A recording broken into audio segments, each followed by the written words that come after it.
Truth, Money, and Freedom podcast. Good morning, gang. Today is Sunday. It's January 19th, 2020, day before, I guess it'd be protest day in Virginia. I want to acknowledge some folks here because I've been remiss in covering what's going on in Virginia. And that's because of lack of time. And indeed, I even have some videos from interviews I did at the Capitol, and I'm struggling to get time to even get those videos edited to be updated and or edited and then uploaded. But I want to give a shout out to three people I subscribe to who are covering the Virginia stuff. They've got boots on the ground. They're right there. And first, I want to start with Brian at HighImpactVlogs. This is in no particular order here, but I really love what Brian did here. He actually showed us the executive order that the governor of Virginia had put out on temporary fencing all over, covering the Virginia government grounds. And basically what it says is you can't have firearms or other weapons in the Capitol Square during the period of emergency. And that's from January 17th through the 21st, which conveniently covers Lobby Day. And also, too, anyone who does go into the Capitol grounds is subject to screening. This is ridiculous. This is stupid. This is a show of force just by the written or spoken word over the people. We have the right, to bear arms, and it shall not be infringed. Except if your governor puts out some sort of executive order saying you can't be armed. Now, I don't want you guys to get the wrong impression here. The police and the National Guard will be heavily armed, and I'm sure they will be on the Capitol grounds as well. It's just the people that can't do it. Remember now, if the government fears the people, you have liberty. If the people fear the government, you have tyranny. And I want to scroll around here and get a few other things that Brian had shown in his video. He's there right now. He probably hasn't had much sleep, but he's showing with his camera here all the temporary fencing they have put all over the grounds there around the Capitol building. And it's not just the fencing, and they've got even temporary fencing right up by the Capitol. So it's almost like a cordon area between the ground where the grounds begin and where the building begins. It's kind of weird. But also I wanted to show these things that look like chess pieces. They're all over there, and I'm familiar with these things. They're made of concrete. They're mobile. That way they can be moved and stuff like that, so cars can't get in and out. So they've cordoned off the area so vehicles can't get in and out. And this is, straight out of 1984, gang. The people have the ability and indeed the right to redress their concerns with the government. But the government is making it pretty difficult for people to do that, especially in Virginia. And, as much as I cover things in Missouri, and like I said, my passion is the bills going through Missouri right now. My heart goes out to all the folks in Virginia. You guys didn't want this, and you have a tyrannical state government, and I'm sorry about that, but this is what Lobby Day is all about. So I wanted to give a shout out to Brian, and I'll put a link down to his video down below so you guys can see the way they've cordoned off the Capitol building. Okay, my next shout out is to Jarrett, Guns and Gadgets. He's been covering this ad nauseum. And he's really done some incredible coverage. And my hat's off to you, sir, as well as Brian. And then I'll go to Reid, who is someone I've never given a shout out to on Truth, Money, and Freedom podcast. A guy I'm also subscribed to, a big Second Amendment guy. I'm not sure he is going to be there for Lobby Day. I'm not sure that I've heard him say directly he would be there. He just said that he is with everyone on the Second Amendment, and I do believe he is in Virginia, so I suspect he'll probably be there. The point is, gang, we got some strong voices, some very, very smart people with strong voices and big personalities that are probably going to speak to the legislature. And the problem here is they're already disarmed when they go in.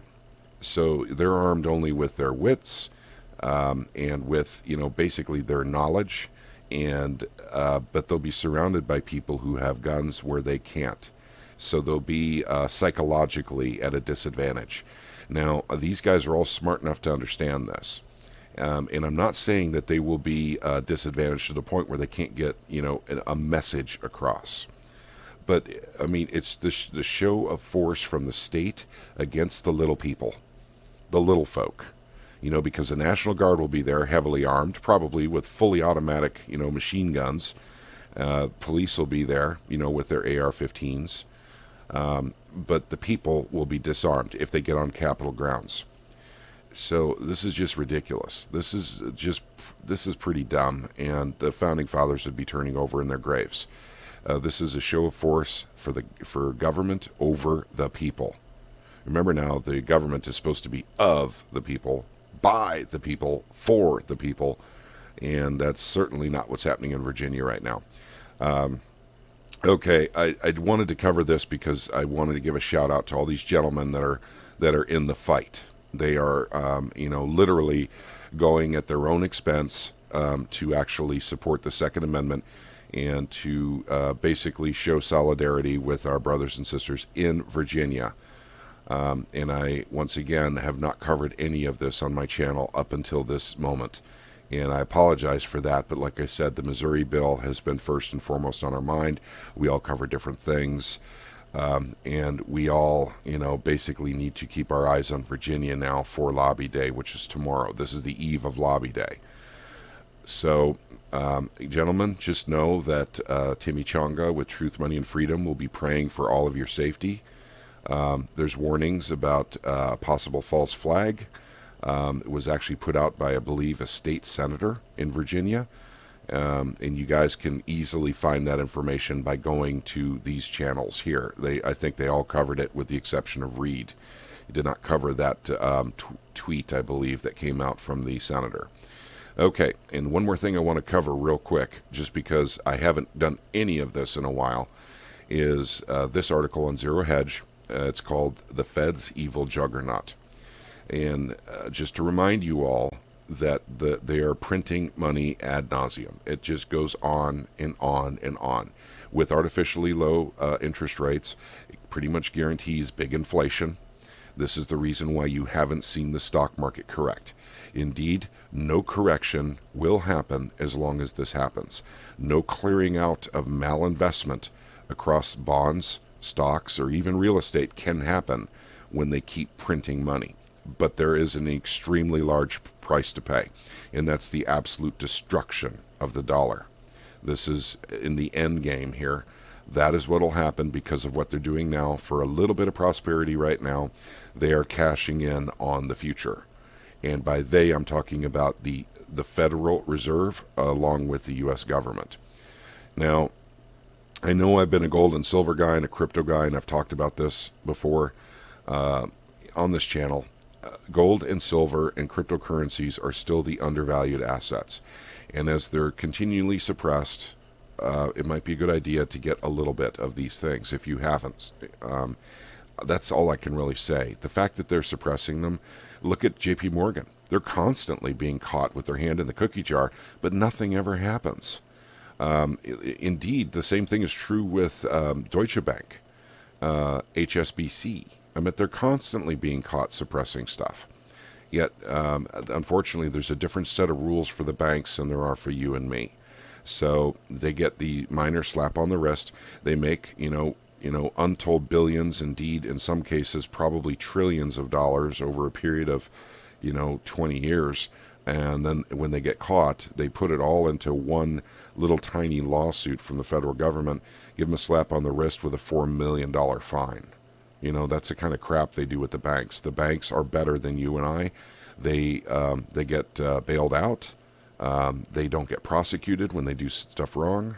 Indeed, when they actually suppress markets, they don't get prosecuted as well. Not prosecuted like you and I would be anyway. They're too big to fail, and they're too big to jail. And that includes the Federal Reserve. So, gang, I'll link this article down below. It's just another reminder. As long as QE continues, I don't think they're going to take down the stock market. We will not be able to clear out malinvestment, and our entire economy will continue to be an illusion.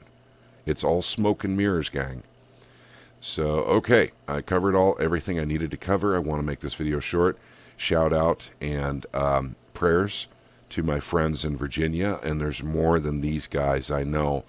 But Brian's video was great. I'm glad he put out that video with the fencing.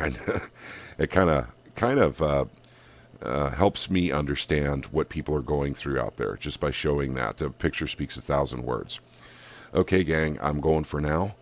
You guys all have a wonderful Sunday. Oh, and by the way, I'm going to try really, really hard to get my interview videos out before the end of the day today, and I'm sorry I have not been able to get it done. It's a timing thing, and I apologize. It's just my time is all messed up right now. I'm trying really hard to get those out for you, though. Take care, gang. Have a wonderful Sunday. May God bless you all.